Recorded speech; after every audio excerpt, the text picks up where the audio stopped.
En ce moment, on a l'impression que nos élites sont des pieds nickelés. Ces gens-là sont des bras cassés.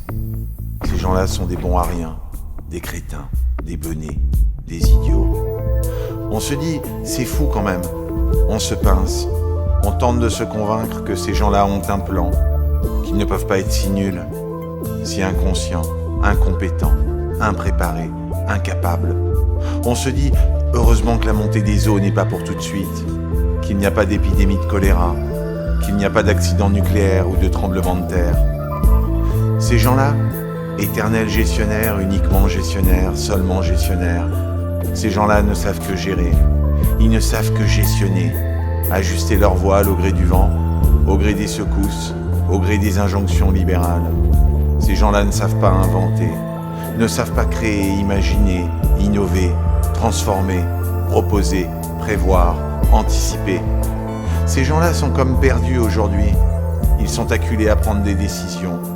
Or, ils n'aiment pas ça, décider. Ils aiment se couler dans un moule, suivre les dogmes du marché. Ils disent libérer, flexibiliser, désentraver, pour que chacun s'ajuste aux lois naturelles financières. Mais ces gens-là voient leurs croyances s'effondrer. Ils n'ont plus de boussole ou d'astrolabe. Ils pensent que le virus est né dans un lab.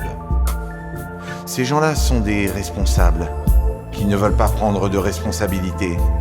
Ils ne savent pas où donner de la tête, perdent la tête, se prennent la tête, errent tel le canard sans tête qui court d'autant plus vite.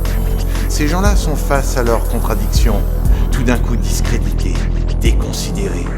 Ces gens-là, responsables, coupables de médiocrité. Leurs solutions, les mêmes que d'habitude. Travailler plus, faire plus d'efforts, imposer leur plan d'austérité, sacrifier nos congés, nos jours fériés. Car le temps que nous passons avec nos enfants n'est pas productif.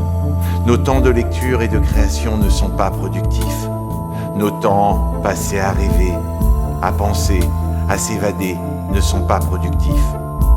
Ces gens-là sont hagards, désorientés, totalement paumés dans un monde à réinventer, puisqu'ils n'inventent pas, ne créent pas, n'imaginent pas, n'innovent pas, ne proposent pas. Ils se révèlent enfin une révélation cruelle et évidente. Ils font preuve de leur médiocrité.